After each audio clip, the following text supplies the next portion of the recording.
I'm out of here.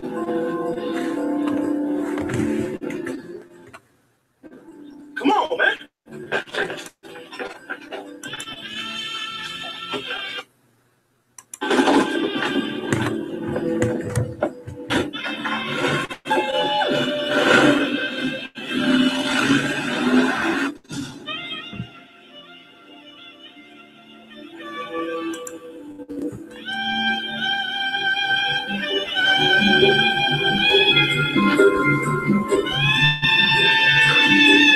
Now, who stops with scratch and sniff when you trying to get home?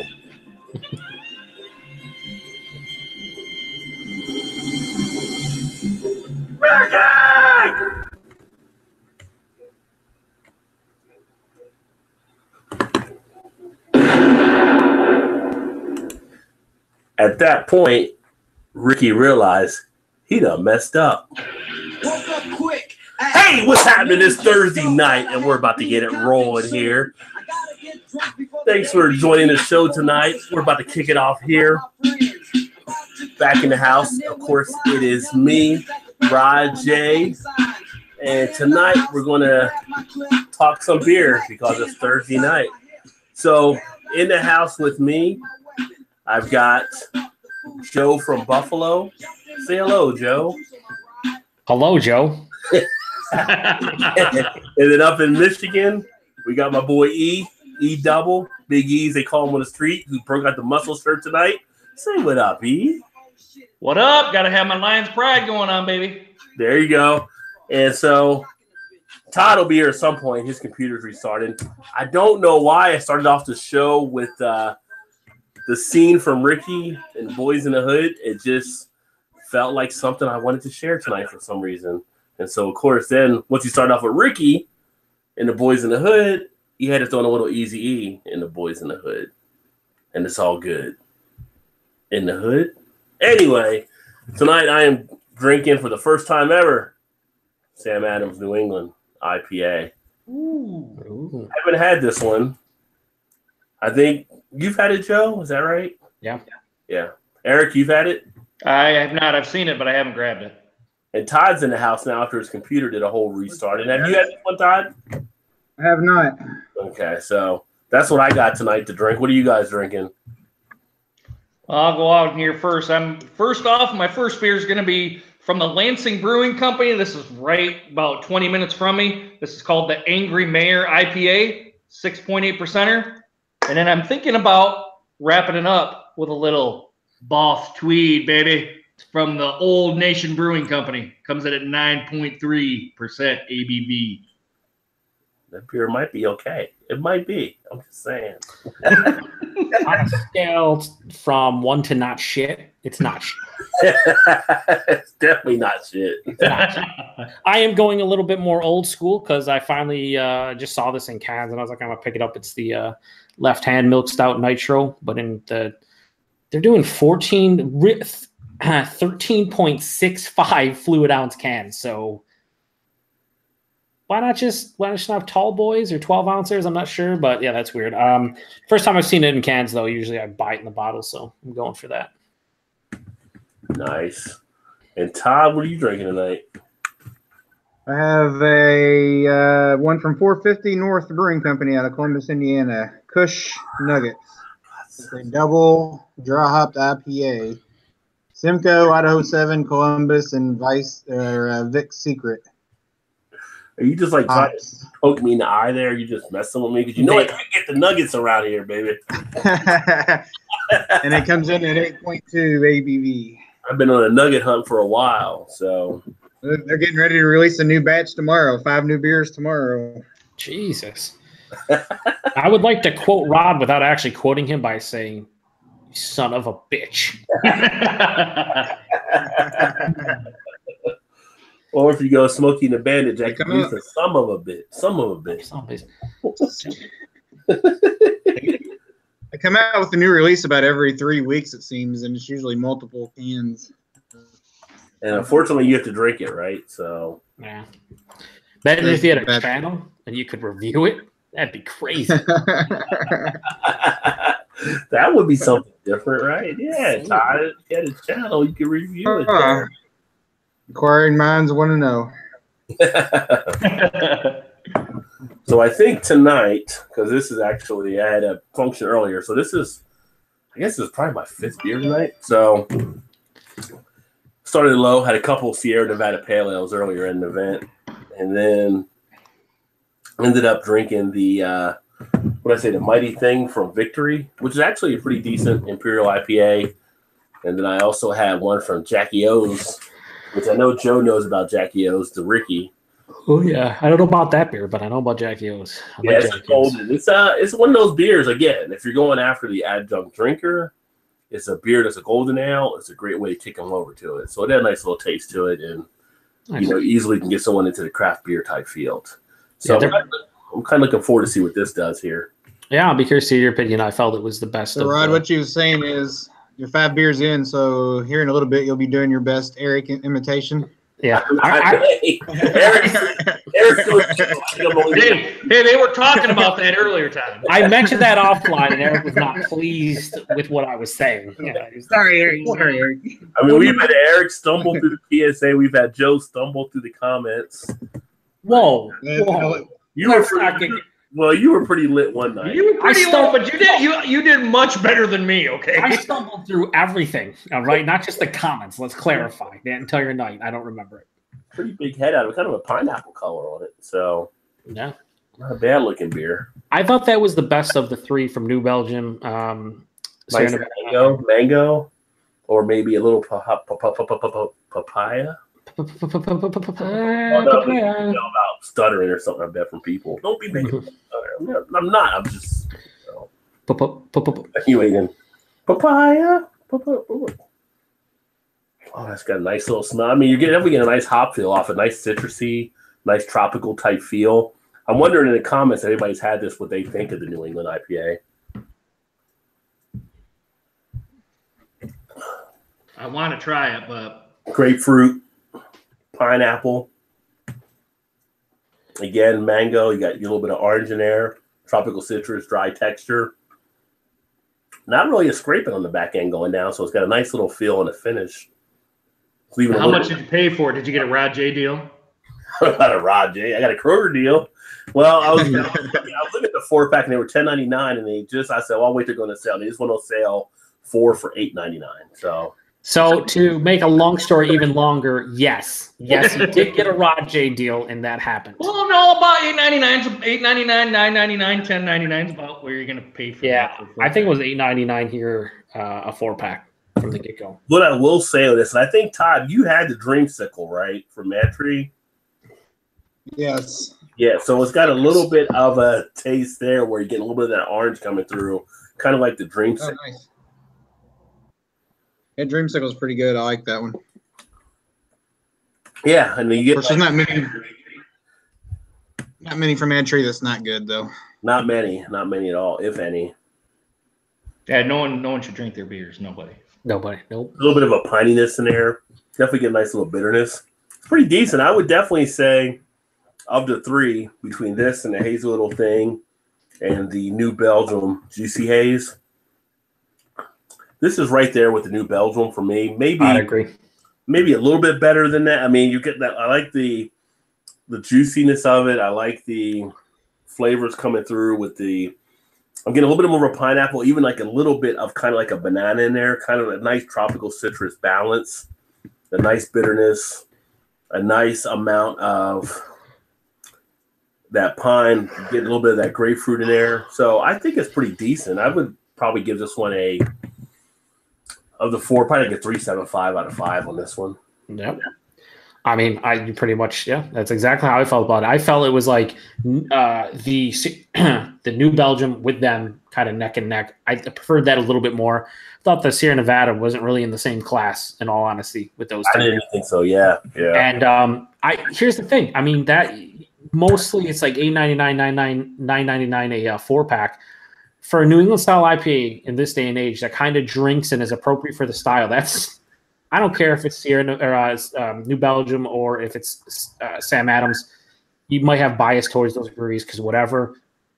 For $2.50 or $2.25 a can, when the going rate for the Boss Tweeds of the world, which Eric has, or even the M43, the other half beers that I sent your guys' way, those are definitely better than that, no doubt.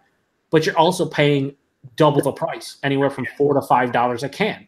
Yeah. So for how that is priced, I think it's very appropriate, and it's a good beer. This is going down on price a little bit. I think it's more. I think I seen it for $14.99 a 4-pack. Which it's like $3.75 a can or so. It's fine. It's one of those things where you pray when it comes to New England style. Now everyone does the 4-pack of the tall boys, and usually the starting rate is like $14, $15, $16. Some charge up to $20 to $22. Yeah. So for Sam Adams to come out with 4-packs for like $10 or less is pretty fantastic. It's a good introduction to the style. I don't think you could even get seasoned New England style IPA drinkers buying that. And everybody that has had that beer that I know that have drank the best, all the Trilliums and Tree Houses and Old Nations and other halves and Bissell Brothers and all this, they appreciate that beer for what it is. It's solid for what it is. I'm going to actually move it to a 4 on this one. But what I like about it is that little bit of a orange creamsicle feel. Yeah, nice, baby. Yeah. Baby. There's a lot of orange creamsicle beers. I did the Tennessee orange honey cream ale, the take on their regular, which again tried to go for the honey, orange creamsicle. Otter Creek came out with one. I know Mad Tree does the dreamsicle. There's a lot of breweries doing that. Is like the spring summer beer, right? It's like, let's just do our take on a orange creamsicle in beer form. Yeah. Which is nothing's wrong with that, because who doesn't like some orange creamsicle, baby? Who doesn't like orange creamsicle? Or any kind of creamsicles. There's just not just orange. There's all kinds of creamsicles. Is there really? Oh, yeah. Well, I always think of the orange, but I guess there are the other flavors out there. Orange just gets the spotlight. Oh, it's the original, baby. Yeah. We got some comments that I'm not going to read because I have a channel that's beneath me. So Todd, you are going to read the comment. I'm going to read the comments. That's cool. That's cool, baby. We have 12 people watching, so shout out to everybody, even if you're not commenting. Yeah, thanks for all watching. Yeah. Redbeard says, "Cheers, guy." Cheers, guys, plural, not specifying anyone, but cheers, guys. Cheers, Redbeard. Cheers, Redbeard. Yeah, poorly reviewed beer. Who I used to be on. You used to have him on. Yeah, Justin. I haven't seen him in a long time, and he says, "Howdy, guys.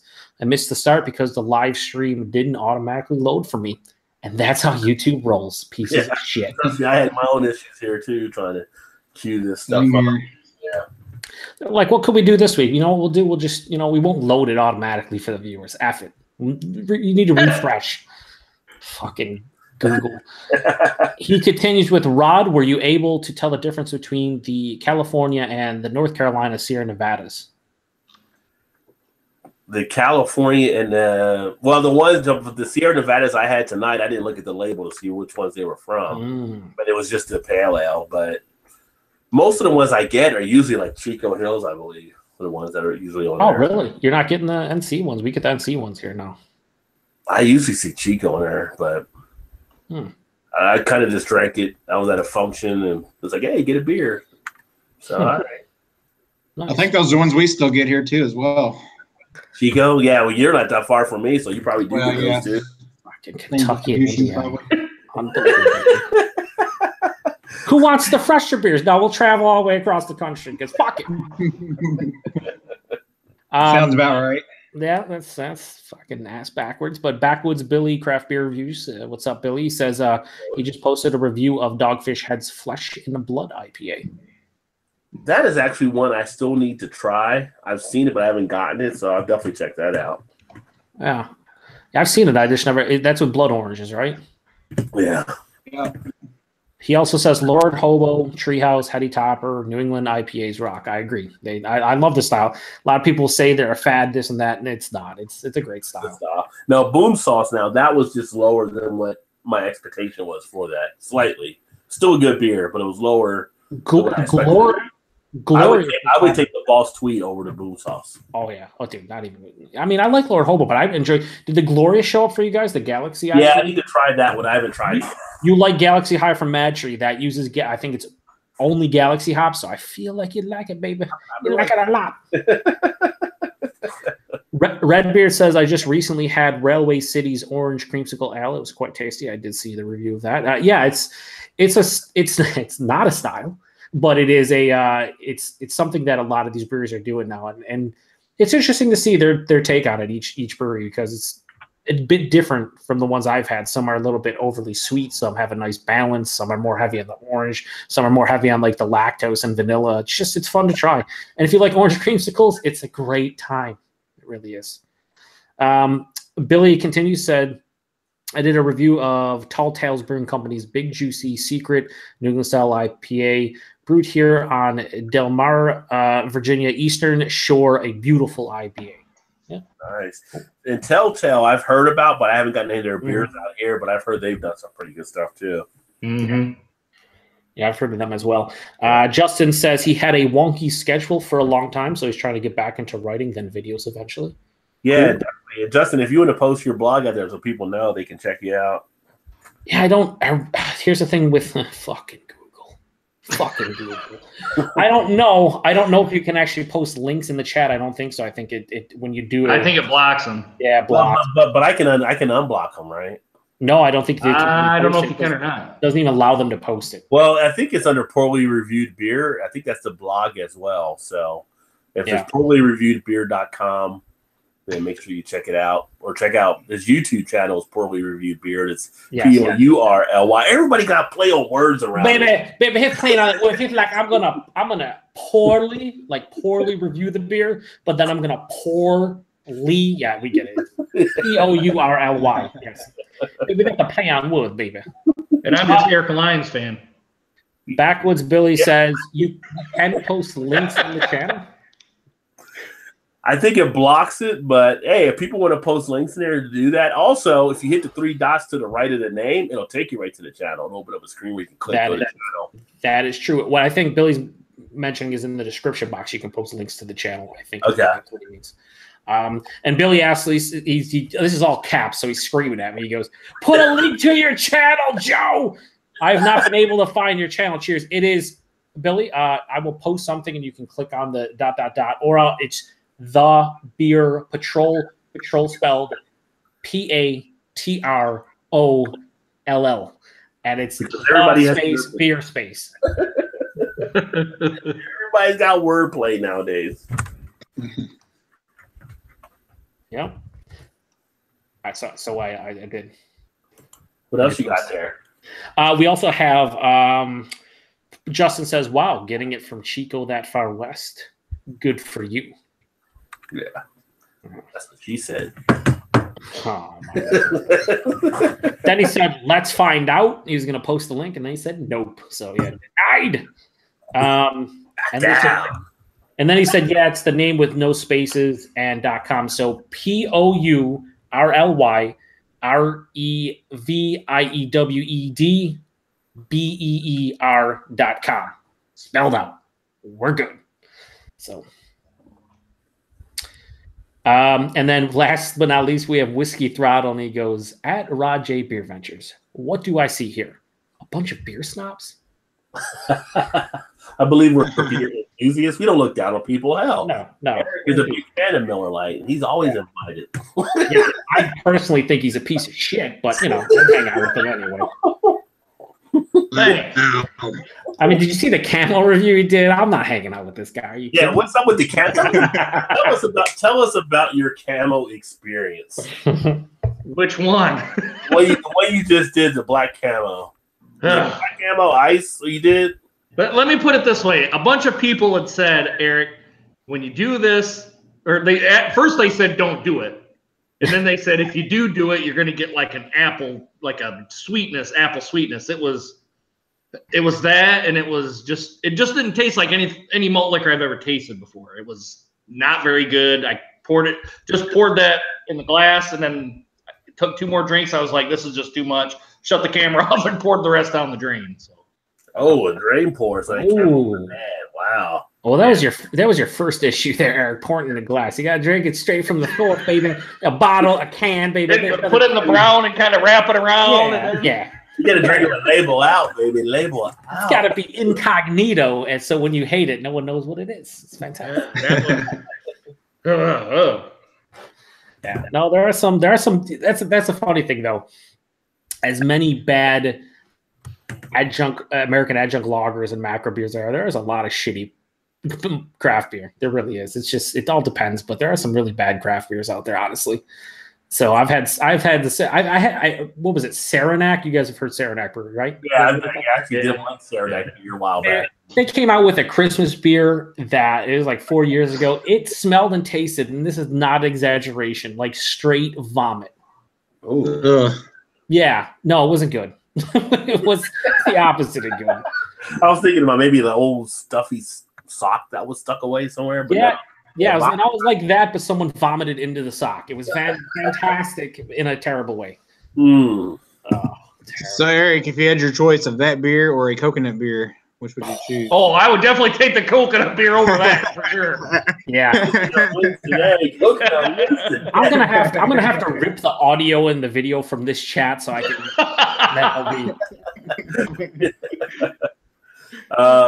Next week is American Craft Beer Week, so I happened to see that. So the Brewer Association, of course, they put that out there because a lot of the beers that have the independent label and all that kind of stuff. So that'll be interesting. Maybe next week we do a show, something about American Craft Beer Week or something, I'm thinking. But it'd be a good week to feature some of your American craft beers that you happen to like, I would take. So, and, keyword American craft beer so that people will actually find your channel as well, except for Todd, who doesn't have a channel. But for Joe, for Eric, you might want to put that in your title. And anybody watching like Billy, and everybody else out there, Redbeard, if you put American Craft, well, he's in Canada, so don't be clickbaiting Redbeard. Don't be doing that. What if he puts Canadian craft beer? Well, if they're in the live chat, I think that if they've got a YouTube channel, it'll take them to their channel, won't it? In the live stream. If they, what do you mean? Like, if they're in the live stream and they're commenting, they can click on the little the 3 dots or whatever. Yeah, go to their channel. Yeah.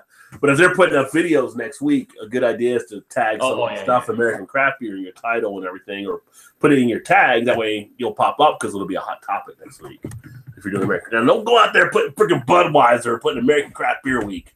What if you actually review Budweiser? Miller Lite and shit like that. Hey, craft beer. Yeah. What if we just review all the macros next week? And American Craft Beer Week on all of them. I mean, I did an entire week of Jenny. That's on me. But also, I didn't put Budweiser anywhere in the tags or in the video. So.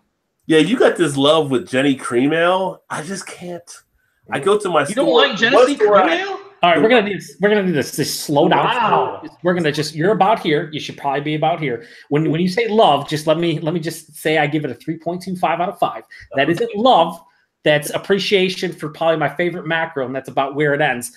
But listen, I grew up with it. I'm an hour 10 minutes away from the brewery. It is the macro beer I grew up drinking. So I do enjoy it. I drink it a couple times a year. So I figured I would do a week just because a lot of people don't know, but they do a lot of the brew house pilot batch stuff, and it's good. It really is. And if you don't like, listen, Jenny beer, Jenny ice, Jenny light, I get it. All right. Even the cream ale, I get it. Like, you might not like it. Try some of the brew house stuff if you're not a fan of it, because you might like it. Well, it's not like I'm not trying to slam it or anything. I'm just saying, I walk into one of my local stores, the only store that I know that has the Jenny cream, and it's a 12-pack for $5.99. And I'm thinking, how can this beer, because I know you like it versus other cream ales, like, how can this beer stack up against all these other cream ales when it's like a 12-pack, $5.99? I mean, it's got to be one of the best hidden secrets if you like a cream ale. Well, that's the thing. It's, even though it's a cream ale, and Billy, I'll read comments in a second. Billy just said it's the only true style because, he does the BJCP. But there's not a lot of cream ales out there. There really isn't. Well, I just did Grand Rapids, and you thought that one was actually pretty comparable to that as well, right? Well, I think it was comparable to the Mosaic dry hopped cream ale that I just actually posted today on the channel, because that's a dry hop cream ale as well. I just feel like if I'm going for a macro beer, I try to stay away from the adjunct lagers and go to the cream ale, the Genesee cream ale, which I believe they do use adjuncts as well. But for me, it's just a little bit more robust and flavorful. Yeah. So if you're again, you're talking $5.99 12-pack, isn't that comparable to pretty much everything else? Very similar in price. Well, I mean, not for the craft cream ales, though. I mean, I haven't tried it. I mean, I'm thinking, like, I look at it like, should I pick this up? Because I know like you thought it was a pretty good beer. I just haven't tried it myself, but I just think in my mind, a 12-pack for $5.99, it can't be that good, can it? It's again, it's in comparison to macros. That's the way. So if you're comparing it to, and again, it's not comparative when you're talking about styles. You can't take a Budweiser and compare it to a cream ale. Be like, oh, I'm just talking as far as macros. Although I know some reviewers that would. No, I do. Billy might be yelling at me right now, and that's okay. But no, I'm just saying, if I'm going to drink a macro beer that's 50 cents a can or so, that's the macro beer I'm drinking. Yeah, okay. That's the way I look at it for me personally. We have a lot of comments. Hit them, brother. Hit them. Holy shit, there's a lot of comments. Holy balls. Justin says, thanks for the spelling, sir, when I spelled out his .coms. No problem, man. Whiskey Throttle LOL'd, I think, at when I called Eric a piece of shit for liking Miller Lite. I think that's what that was. Thanks, Joe. I love Eric, though. Eric's a great guy. He likes Miller Lite. And then backwards, Billy says, he subbed to me. Thank you very much, Billy. I am subbed to you. My stuff's hidden, though, so I'm subbed to you. I watch your stuff. Why's your shit hidden, man? Because I don't want people to know who I subbed to. Are you serious? I mean, Dagger. Yeah, let's just settle down there. Now, Whiskey Thrall says, down the drain. So dramatic when you're talking about Eric throwing the camo down the drain. So what we do, we dramatize everything on here to make it interesting. Brandon Garrett says he recently had to dump Stone Brewing's hop revolvers. I don't think really. I haven't heard of Stone beer getting dumped in a while. Oh my god! Much like I said, man. I wonder if it was out of date or something. I wonder why he dumped it. Maybe who said that? Backwoods did? No, Brandon Garrett. Oh, Brandon. Brandon, tell us why you dumped it. Let us know. Yeah, I'd be curious, but at the same time, here's the sad reality, and it's not really a sad reality. It's just a reality. I don't know why it's sad. It's one of those things where there are going to be beers that people just don't enjoy. Just because they're craft doesn't mean you automatically enjoy them. So I can see someone maybe drinking that and just doesn't like the hop profile. Maybe they're using different hops that he's not familiar with, whatever. I mean, I've had beers where I'm just like, yo, I don't really want to drink the rest of this for multiple reasons. And most of the time it's craft. So I'd be curious to see what he says though. We'll see if he comments. Justin says Columbia, South Carolina does 2 different craft beer weeks less than a month apart. I would say beer overload, but there's never an overload of beer. Never an overload for beer. Never too much beer. Never. Han Yolo. So what's up, Han Yolo? Woo! Maybe in all caps. He said Thursday. I can't say it with the lip, baby, but he says Thursday. So I just want to point this out. I said this in my vlog last Sunday, but if any of you were tagged out there for the whole top 5 beer styles, that is which is still people getting tagged. I'm noticing. It's still going. This guy's thoughts. I don't know if you've seen. He just did one craft beer report. Like all these people are still doing them. It's like 5 or 6 weeks later. It's crazy. It's crazy. And plus, if you like kicks, sneakers. Oh yeah, check out Han Yolo. He does unboxings of a lot of sneakers. There's a lot of sneakers. Backwoods Billy says, I like Miller High Life, Pabst, Bud Light, Platinum, Miller Lite, Genesee Lager, Genesee Cream Ale, Ice, also Stone Ice, good macro breweries beer. So he's all over the place with the macros. I'd be interested in like me all over the place. I'd be interested in what beer Billy may not like, because I know he likes a lot of different ones. Yeah. This is what I always say. Whiskey Throttle said earlier about the beer snobs or whatever. I don't ever judge anybody for what they drink, even though giving Eric shit about Camel. Whatever you like, you drink. It's just like anything else. Like drink what you enjoy. End of story. I'm not going to sit here and tell anybody how they should live their life because it's none of my business, not anyone else's business. You just enjoy what you enjoy. But then Whiskey Throttle, segue. He says, "Your sound, Rajay. You sound like the Barry White of beer." Very White. Throw your panties on the stage. Whoa. Yeah, wait a minute. That's what they did at Barry White concert. Yeah, not the boxers, the panties. Watch that be the next week's intro with Barry White. I'm just going to say the vast majority of our viewers probably don't wear panties. So I'm not sure. Could be a big assumption there, Joe. You know what they say about assumptions? You make an accent of red beard and only red beard. Barry White is different because, like Tom the Beer Whisperer, his wife thinks I sound like Lou Rawls sometimes. Lou Rawls. Yeah. You know Lou Rawls, man. Yo. No. Yes. No. Oh no. A lot of kids were made to Lou Rawls music. I'm just saying. You're more Fats Domino to me, Rod. I just want Why to you point call that me out. fat? I'm saying the man's name is Fats Domino. Come Shots on. fired. Shots fired. I'm fat. Where do we end? Where do we go? I don't know. Backwoods Billy just says American craft beer. Yeah. Is he talking about the week? Maybe. Redbeard says, I'm dumping some Flying Monkeys live transmission milkshake IPA into my mouth. That's on you, Redbeard. I think you have the explanation perfect for Redbeard. Oh, yeah. He's, well, it's close. Close. Justin says, Miller High Life, the champagne of beers. And it is. They tell you it is. They did? Oh, yeah. You know that one guy died, right? The guy that used to be in the commercials, the black guy, he died like last year or whatever. Okay. That's why you don't see him doing the commercials anymore. I'm just saying. I'm glad you specified. You were just like, hey, that one guy died. Well, he was really the only guy doing the Miller Lite commercials like the longest time. You know? I know what you're talking about. Yeah. It's the champagne of beers, though. It totally is. Han Yolo says only the best. I think he's talking about the kicks, only the best shoes. Oh, yeah, only the best, only the best. I like when he gets them, he's like, oh, damn it. Like he's. Sometimes I think he's like working at an athlete's foot, and he's got the shoe there, and the beer, he's in the back room drinking while he's working at athlete's foot on break or something. Yeah. I just like, I've only watched Not athlete's foot, athlete's locker. You don't want that. I've only watched a few of his. Foot Locker. Fuck, I'm all over the place. Have I told you I drink beer tonight? No, you have, and it's showing.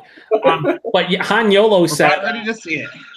Can we just do the PSA right now, Eric? Because I feel like Backwoods Billy says, click on the logo. What about the logo? You can click on it. What logo? I don't know. It had to be something we were talking about again. In context, probably makes sense, but right now, not. Whiskey Throttle says, I got to open an Innocent Gun IPA mango. Oh, I wonder what he thinks of that. Because I keep seeing Innocent Gun, but I haven't had any in a while. I'm curious. Because I know overseas, some of our guys over in Europe, they talk about Innocent Gun as well. So I'd be curious. It's most of the Canadians, though. Innocent Gun's like biggest market is Canada. Really? But it's made in England, right? Yeah, no, but they have done so many different types of Innocent Gun. Like and it's always in Ontario and like the Maritime. So New Brunswick and Nova Scotia will be like the first to get them. I don't even really see Innocent Gun around here too much. Here and there, it's very weird. Backwoods Billy then says American craft beer Genesee Cream Ale in all capitals and with the exclamation mark at the end of it. So I don't know where the hell I am. Whiskey Throttle just posts a lot of emojis that are love. I mean, all hearts with the smiley face. So he's all about it. Han Yolo says, I see you poorly reviewed beer. Returning the favor now. I guess they're subbing to one another. Yeah. And then that's what it's all about. Yeah. And then Billy says, oh my God, Genesee Cream Ale is the only true American style beer. Fact. Is there an exclamation point there? There is an exclamation point. And he only capitalized fact because he just wanted to clarify fact. and then Justin thanks he does thank Han Yolo for subbing back to him. Let's see what else. They're just talking about stuff in the comments here. Backwoods Billy says Genesee contract brews for Samuel Adams Brooklyn Brewing and a crap ton more, as well as a ton FMBs. I know Brooklyn is contract brewed at the Matt Burn Companies. We got to talk about Brooklyn tonight too. Yeah, we will. Oh, Eric's gonna. We're going to talk about Brooklyn. Don't get me started. We're going to get you started. We're going to talk about that because that's just wrong. We will. We'll get to that once I finish. Don't even get me started. I'll be in a rant mode. Yeah, he's going to have to PSA himself multiple times. Justin says, at the Beer Patrol, I love that you give macros a nice flowery name like adjuncts. Yeah, I mean, they technically qualify corn and rice as adjuncts. Yeah. But adjuncts can also be, chocolate, vanilla, and coconut, and pretty much anything that you add to like the base 4 ingredients. Billy says cream ale is similar to Mexican lager style beers. Yeah, I mean, I can see that. I still prefer the cream ales. I just feel like the Mexican lagers are a bit more watery. Yeah, they play different to me than that. I don't see them as close. I mean, like the Mexican style lager, I did that review on the Christian Moorline Lime, and that was a Mexican style lager. I wouldn't put that next to, like, say, the Grand Rapids that I just did as well, or like the cream ale that Warp Wing does. To me, I got more of a creaminess with the cream ale than I would on the Mexican style lager. Yeah, that's me though. No, I can see that. I mean, yeah. Han Yolo is lost, which is fantastic. He goes Hams ? And then he says, "Is this what we're talking about? What the hell is going on?" I don't know. I have no idea. I'm in the comments. I'm hoping Han actually takes advantage of the new Solo movie coming out. Maybe tag with his videos. Han Solo, no baby, Han Yolo, and he'll get like views of people. Christ. As everyone has said to this point, I see what he did there. Whiskey Throttle says, "Who's the Adidas fanboy doing all the talking?" I'm not. I mean, who likes Adidas? I am a yeah. Did you get an endorsement contract? I'm just nobody. I just a guy that Rod invites and he lets me do all the talking. That's all it is. Brandon Garrick said it smelled and tasted like garlic and onions in reference to the Stone Brewing Company. I would wonder, do you have the date? Do you remember what the date was on? Because I'm wondering if it's older than, because that usually kick in if it's an older bottle. It wasn't 2012 though. Too easy there. We'll get to Brooklyn in a second. We're going to need you on a scale of 1 to settle down. Yeah, totally settle down, Eric. We'll get to your rant and rave with Eric. Backwoods Billy says, "Best damn root beer, the only beer I drain poured." Nasty. Oh, I never had that one. Yeah, I did. It was not great. I think if you let it sit there, it'll probably get too sweet as well, kind of like Not Your Father's. Although I still have a 10.2 I haven't drank from them yet. Wow, that's I wouldn't want to drink it either. I can do a chug with the Not Your Father's 10.2. It's a 22-ounce bottle though, or whatever. You know, that beer was just way too syrupy for me. It was. I enjoy the regular Not Your Father's root beer, but the 10.7 one was not my jam. Have you ever done it with a float, like with ice cream? The Imperial one or the regular? Either one. Oh, the regular, yes. Todd, you did? I have. Yeah, it's good stuff. I mean, it tastes like root beer. I mean, I don't understand. Yeah. I haven't. No. It's almost too sweet for me now. I really digged it when it first came out, but now it's almost too sweet. Yeah. Did you I guys? don't know if it's changed. If it's changed at all, or just. I've never had it, so I can't say, Todd. I feel like it's sweeter than it was when it first started hitting the market. You never. So you're going to drink 24 ounces of Camo Ice or whatever, but you're not going to try Not Your Father's beer. Unbelievable. Well, technically, he drained poured, so he never got through all that. You only drink like 9 ounces of it. So. The drain and enjoy the last 15. Tyler Finkbeiner, shout out Tyler. He says, "What's up, fellas?" Shouts out Han Yolo, love you tag, and then Han Solo with a big thumb up. Tyler does pretty good reviews. He just hit 100 subs too a little bit ago. Congratulations to Tyler. Nice.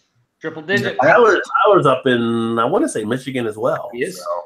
He drank the fucking tart strawberry. I know he did that, bastard. Yeah, strawberry M43, son of a bitch. Motherfuckers. Thanks. Would be nice to have that one to try. It would be great. Hold on. I actually went to Old Nation and asked them, "Do you have any more strawberry M43 left?" They go, "No, we're out. We're done." Did you tell them who you were? Did you tell them you had a channel? Yeah, like I know who I am. Yeah. Damn it, I'm here complaining, man. Where's my beer? That'd have been pretty. Actually, the correct response is, "Do you know that I know Rod J?" Then you know. Yeah. And then they would pull out an entire full of it you like for 37 cents or something.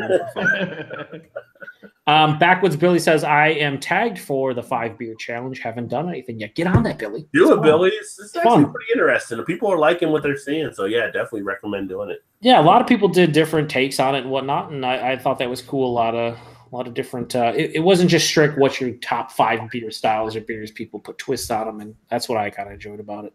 Yeah, whatever you want to do. Like for me, I just did my top 5 favorite beers, how I rated them, and just talked about the style they were. Yeah, a lot of people did that for sure. Han Yolo says YouTube needs a thing where you can notify other people of your videos, and he said and that's the thing. That's a little bell, isn't it?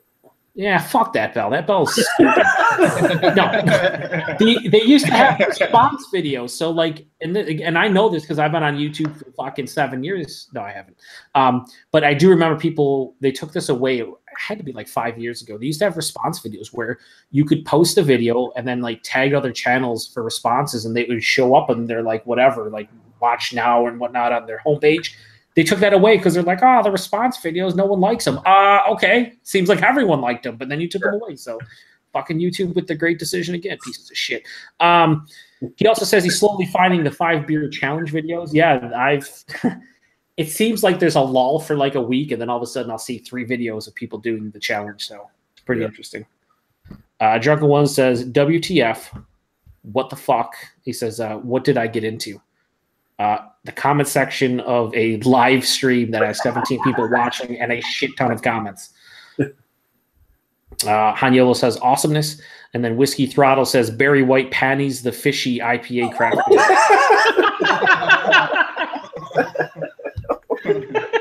Might be the best comment we've had. That's pretty fantastic.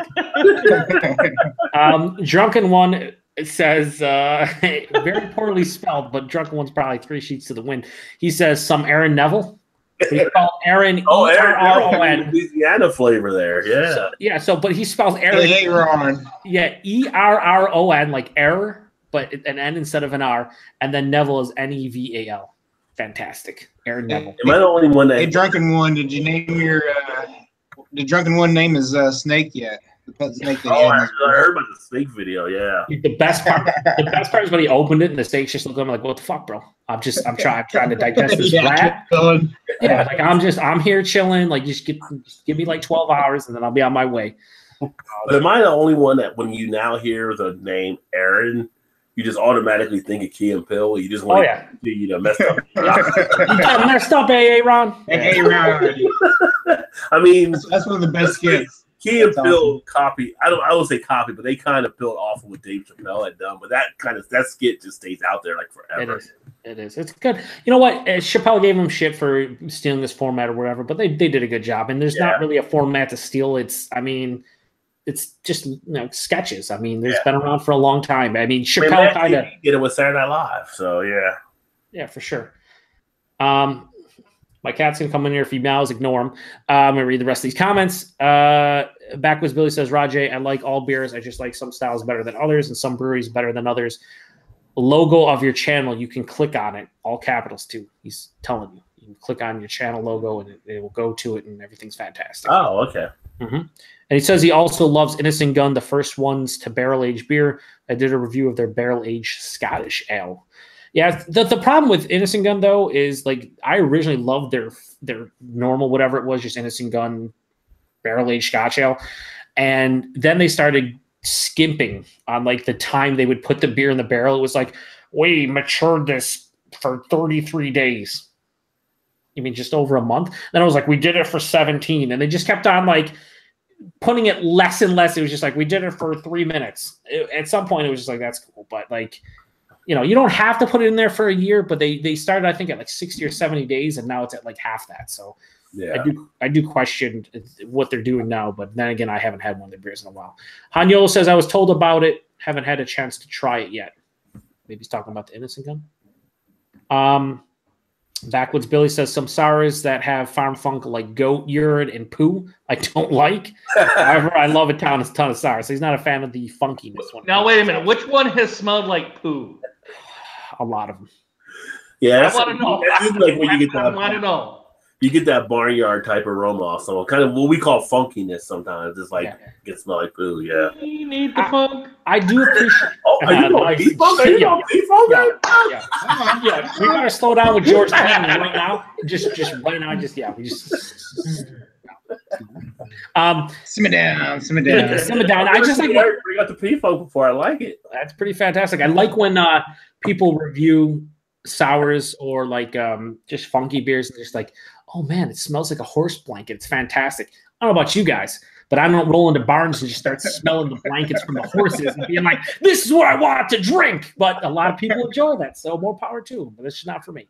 Yeah. It's weird. It's really weird. It's like, oh yeah, that smells like I'm in a bar. Sometimes it taps into memories, maybe from childhood or something. If you grew up in a rural type area, like there's beers I've had that I get that aroma off of, and it kind of reminds me of some of the rural areas, like back in New Jersey where you had farms and stuff. But I mean, yeah, you don't go out looking for that; it just kind of shows up.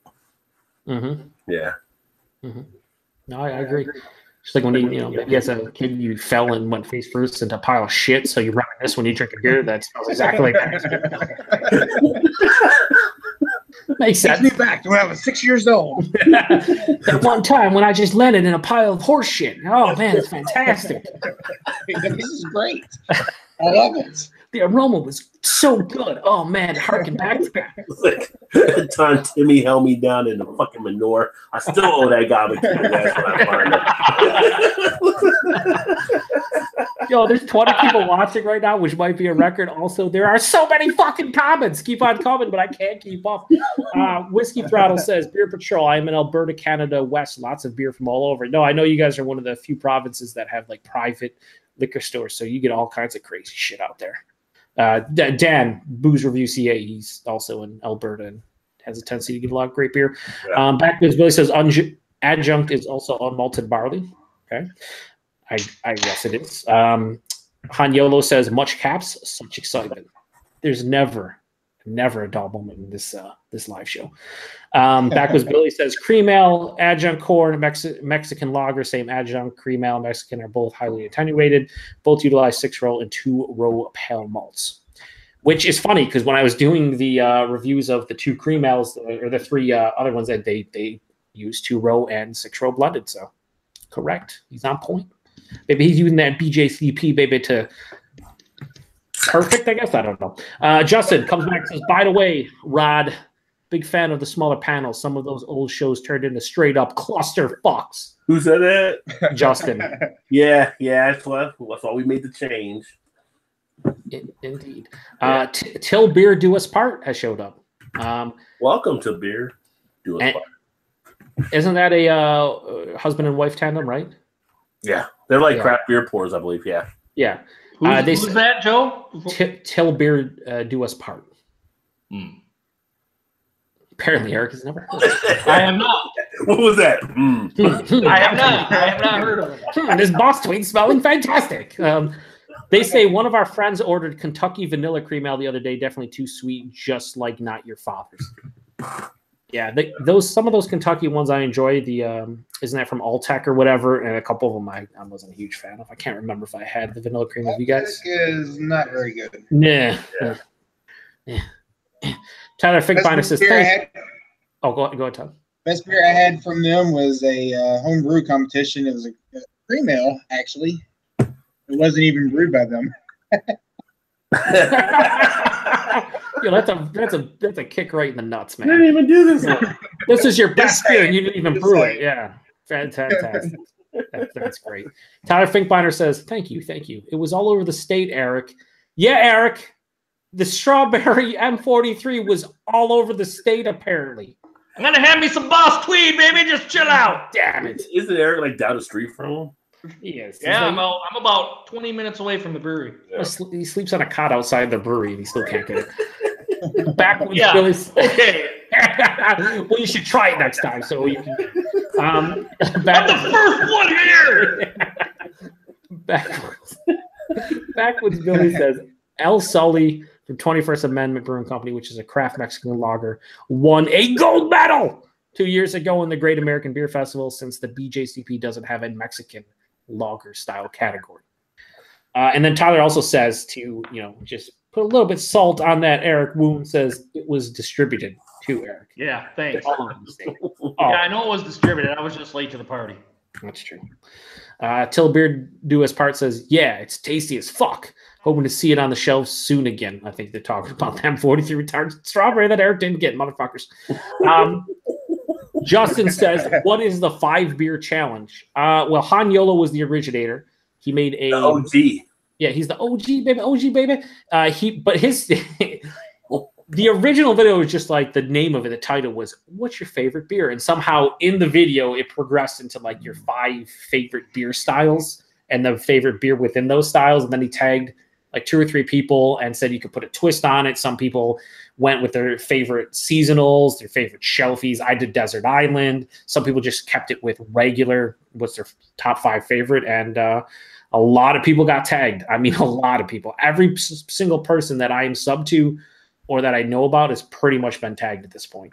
Yeah, I got tagged in with Beautiful, so make sure you check out his channel, Beautiful Beer Reviews. Mm-hmm. Yep. Yep. They're from up by the Roscommon area, I think, aren't they? Up north of Michigan a little bit. Beautiful? Yeah. No, he's down in Alabama, Arkansas. Yeah, he's down. Oh, I'm thinking of a different one. I'm sorry. I'm thinking of somebody else. Might be that boss tweet. I've already opened it. I haven't even taken a drink yet. Oh, well, that's on you. Han Yellow says he just watched No Hype Beer Reviews video on that M43, the one with strawberry that I Eric watched didn't that get. earlier today, too. Yeah, he says he really likes it. I'm jelly. I'm also jelly. I've not watched it. It's in a tab. I need to watch it, but I don't want to watch it because then I can't get it. And I'm upset, but I'm still going to watch it. God damn it. And then Justin says, shows how much I'm out of the game. Yeah, it was something that Han did like late.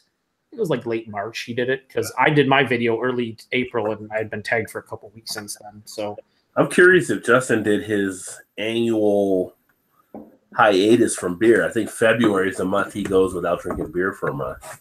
we'll see. He'll respond. I'm pretty sure he's going to respond. Yeah, we're curious. Pretty sure. Drunken One says, mention Rod and they'll send you on your way. Probably with about $600 worth of beer for 10 cents. That's probably what they'll do. I don't get that many. I get the same deals other That's people. overpriced. It's just timing, I guess. Yo, does anybody here believe him? No, you don't either. Yeah, no. No. Nor should you. I mean, I took Todd in. Todd got a deal with me before. I did. I like how he says Todd got a deal. As in, Well, he Hey, said As a singular. Hey. he chose the deal he wanted with, I mean, he already had beer, so he was like, Yep. Jesus. Redbeard says his top 5 beers was quite fun to do. I did tag him and it was enjoyable. I did watch it and I was curious. I tagged a couple of guys that like haven't been drinking craft beer for more than maybe like a couple of years. I thought that was cool because in a couple of years, going back to when I first got into it, I couldn't probably tell you my favorite beer styles. And if so, it was probably a strict, here's my 5 here's the only ones I can tolerate or the ones that I can enjoy and the rest suck. So that's why I did Redbeard and I did the Clueless Drinker Peter too because they haven't been drinking for as long. Jamie of our basement beer says greetings, fellows. What's up, Jamie? Greetings, Jamie. Justin says you mentioned Rod's name and you get a $10.99 4-pack of beer for just $8.99. Yeah, that's how it works. I like to get Waldo's again if I could, but I can't find anywhere else now. You're way back in the comments. Yeah, no, it's just a lot of comments, Eric. Check your boss tweet. Let me try to read them. This entire video is just me reading comments and people going, "Why is that fat stupid guy fucking reading the comments?" Because there's so many of them. I'm trying. I'm sorry. But while you're reading the comment, I gotta give 2 shout outs. One is to this guy's thoughts, who has his channel on YouTube, so make sure you check him out. And he just did the 5 beer challenge. He just did it. So. And if you decide to come down to Cincinnati, give me a heads up so we know we get together, drink some beers. And then the other one is for Brian Lape, which is Lape. Check out his channel. He's actually kind of close to me, so we're looking at maybe doing some joint beer stuff too. So let me know what you want to do on that. All right, sweet. Shout out to both of them for sure. Backwoods Billy says they entered it in the cream ale category, won a gold medal for their craft Mexican lager in the cream ale category. See above El Sully from 21st Amendment Brewing Company. Till Beer do us part at Poorly Beer Reviewed. We've done one on our channel and get challenged to another. Top 5 year-round beers on top 5 favorite beer styles. Now it's getting crazy. Everything with top 5. Yeah, and then Justin replies to it, and then he says, "Got to move this shit to Twitch." he said, "Ish." What is that shit? I don't know if Twitch is. I mean, I have the gaming channel on Twitch, which is starting to gain a little traction, but I don't see anything else outside of gaming there on the Twitch channel. Yeah, I don't know. Actually, go ahead, Joe. I didn't mean to interrupt. Well, I just say their terms of service. I don't know how it rolls, so I don't know if they. I've been thinking about doing them out on Twitch just to see what kind of response I would get. There's one kind of group of 4 that does it, but I can't remember what their Twitch name is. I have to look it up. I mean, I'd be curious to see, but I don't know how Twitch rolls. I think they want to keep it strictly gaming. I know that other people do streams on there, but again, I don't know the terms of service and what they would do in terms of alcohol on there. I don't know if they would lock it down more than YouTube, because technically drinking alcohol on YouTube is against the terms of service, but they don't really care. Han Yolo says, I got to get in on this next live stream after drinking 3 barrel-aged stouts. Hey, Aaron!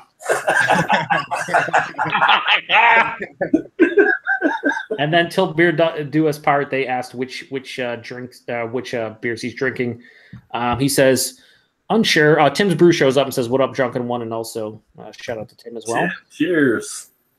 And then Han Yolo says, unsure. Last time I did a stout night with a friend, it was great/horrible. He said, we did Woodland Craft Ales ADA County Stout 2018 KBS Brewery. So happens it's Tuesday, and Trillium's Night and Day. That sounds like a fantastic share. Yeah, it does. Yeah. And he said it was just 2 of us. That sounds even better. Little Will Smith, just the 2 of us. Just the 2 of us drinking barrel-aged beers. Yeah. Till Beer Does Us Part says, we had an Innocent Gun jalapeno beer. No bueno. Yeah, it doesn't sound great. Just Innocent Gun jalapeno. I've done habanero beers before. I've done Serato beer. Oh, yeah. But I think Innocent Gun with a jalapeno. I don't. What was that, a lager? Till Beer Do Us Part, because I don't know what they would throw that in with. It was hot. With a barrel-aged jalapeno IPA. That's what it was. I don't know. Tim says he just kegged his ale, and then Han says he's not too keen on beers with peppers in the brew. And then till beer. I love peppers in my brew. Yeah, no, it all depends, right, on the style for me. It does.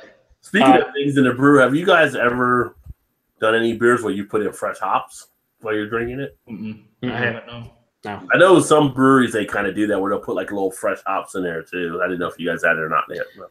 Have not. No, me either. Till Beer Do Us Parts. Do that, actually. What's that, Todd? I've not seen any brewery do that. Not Yeah, around here. almost like a garnish type thing, like how you put like an orange peel or orange slice on something, but they'll put like some fresh hops in there that adds a little bit more flavor. Yeah. That is pretty cool. Till Beer Do Us Part says, yeah, it was a barrel-aged jalapeno beer.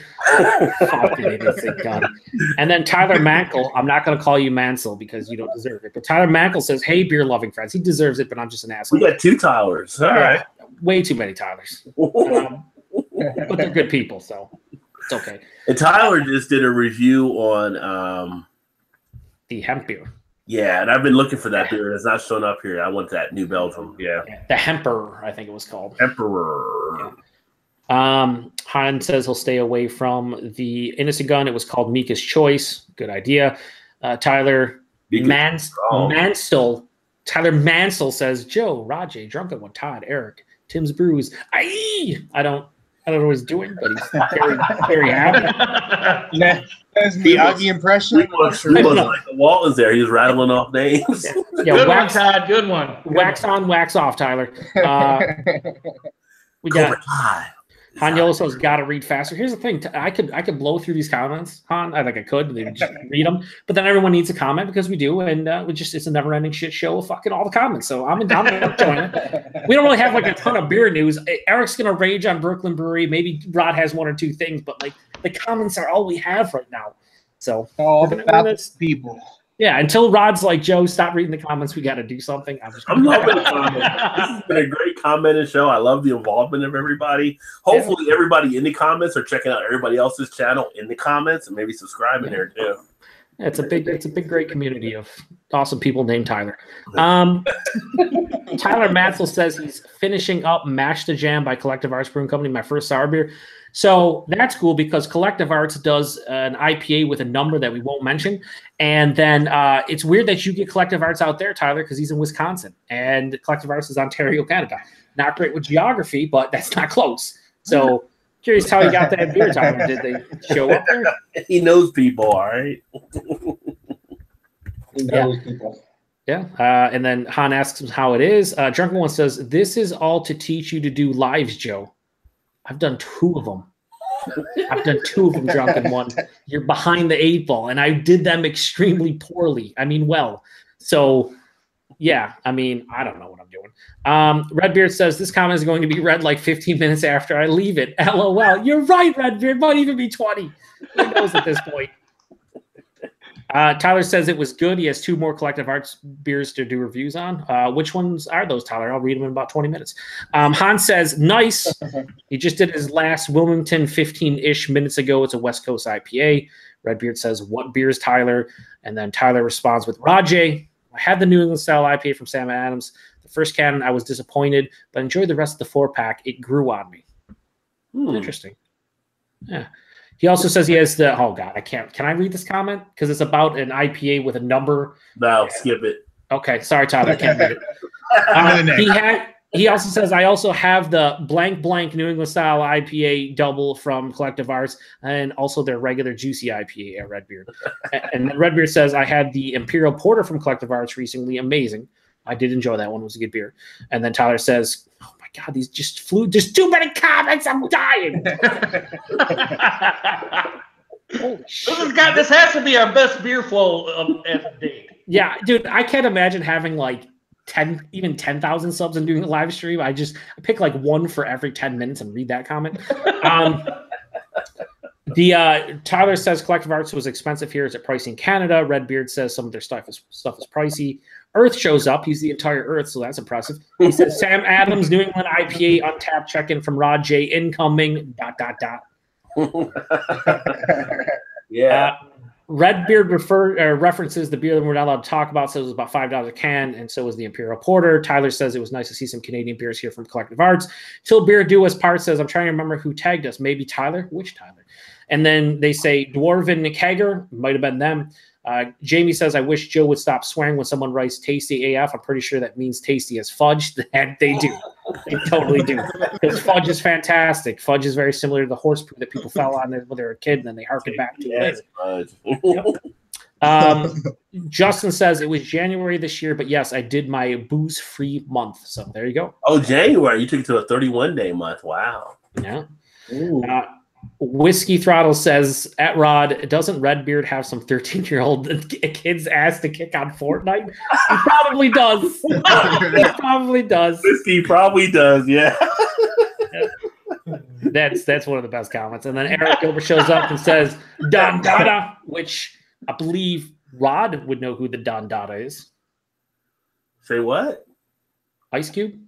No, what did you say? What was the comment? Eric Gilbert, Don Dada. You ever DON space DADA? That's Supercat did Don Dada. Yeah, but he's talking about Ice Cube because he referenced himself as the Don Dada. Okay, because I wore the Ice Cube with the iced tea with the Ice Cube in my one of my reviews, and everyone seemed to enjoy. What, Joe? The Ice Cube and what? Iced tea. It was ice. Yuri. It was iced tea and Ice Cube. It was fantastic. I thought it was the song Don Dada because that was Supercat. But yeah. No, yeah, that's still a great T-shirt. Yeah, still a fantastic T-shirt. Come on, it's a great T-shirt. I wish I would have one of those. That's pretty nice, dude. I'll never wear it at a beer fest ever again. I got stopped like 60 times, being like, "That's fantastic," and then 3 people were like staring at it, going, looking at me, like, you don't know who Ice-T is, right? It's okay. It's okay if you don't know who Ice-T is. Just tell me you don't know who Ice-T is, and we'll move on. They're like, that guy. Isn't that the guy from SVU? Yeah. Why is the guy from Law and Order on your show? Oh, Jesus. That shirt and that commercial is still the greatest. Yeah. No, the commercial's fantastic. Lemonade, man. Yeah, it's fantastic. Hey, I like Ammons. Ammons. Yeah, that was a good one too. That's a good one too. I should have done that in my Bellwoods review. They had Ammons. Ammons. Redbeard says he does not play Fortnite, and he also gets no. He's been big Far Cry 5 lately. Yeah, he's been on that. Yeah, and he says he also gets no deals, but he gets a decent amount of beer mail. That is. Did he say he gets? Oh, okay. Go ahead. I was gonna say he doesn't say free, but I'm gonna say it's free beer mail. If you got, he got a free beer mail. What do you mean? That's kind of a deal. I mean, kind of sort of. Justin says, Rod, there's tons of IRL in real life stuff on Twitch. So yeah, I guess you could. He also said he saw you the other morning playing COD World War II or something. Oh yeah, I had the reruns up on my channel, my game channel. Yeah. And then, yeah, Billy confirms Twitch is similar to YouTube. No, they do everything live like YouTube. Well, maybe that's the platform we'll be switching over at some point. We can infiltrate that one too. It used to be Justin.tv, and that used to be a terrible site. Tyler Man CL says Twitch is trying to open up to more content creators, by the way. Say, Man CL. Man CL. Man CL, I did. And then he says, no tons of non-gaming, says Justin. And then Eric says, backwards. We're going to have to actually settle down, please, LOL. Listen, Billy is very excitable, and he loves talking about beer, so keep him coming, Billy. Brandon Gary says, I really wanted to try the Hemper. I think I'd like to try it too. It did show up here, but I didn't grab any. I probably should have. Why can't you grab it? Because I'm drinking Jenny, and who has time for me? Grab that. Grab that. Who has time for anything marshmallow. else? I can't believe you didn't grab that. That's Grab the what? double toasted marshmallow. Yeah, I'm gonna need That's you to stop horrible. right now. Grab that one. That Yeah, one. no, listen. Good. No, it's on me. It's on me. It's on me. No, yeah, That is on you. I didn't realize I had coconut in. That was the thing. Oh man, does it? Oh, whoa! Time out! Time out! I have comments to read. We're just backing them up right now. Go ahead. That was a really good beer. You missed out, Jim. That was a really good beer. Tell Beer do us part. They say, yeah, we definitely want to work with other brew tubers and networking. Yeah, I mean and everybody's pretty cool. Like 98.7% of the beer tube community is pretty cool. You have like any other hobby, a couple people that kind of ruin it for certain people, but you just filter those people out. Hang out with Which brings me to another point. Actually, there's a segment that I do want to bring back, and I've done it with Eric, and I got to do it with you, Joe, but I haven't done it yet. But I want to bring back some of the one-on-one interviews with other brew tubers to help get exposure. I know Eric benefited from it. Tanya did what I did with her, and if people are interested in getting their channel highlight or whatever, just drop me a message. You can go to the About on my channel page and shoot me a message, and I'll get in touch with you, and we'll shoot a video talking about your channel and see if we can get you some exposure. Right, It's discrimination. Discrimination. Sorry, Ty, you got no channel. That is the one caveat here. You need to have a channel. Even if you have like one sub, you got to have at least like a video on it. Something. Rod will pencil you in if you email him. You'll pencil people in as you email him. Yeah. But I think it was fun. I think what did you think of it, Eric, when we did it on your channel? I loved it. I would really like to do it again, but I know it's one and done kind of thing, but I really did enjoy myself. I mean, we could always do revisits. I mean, I did it. The reason I started doing it. No revisits.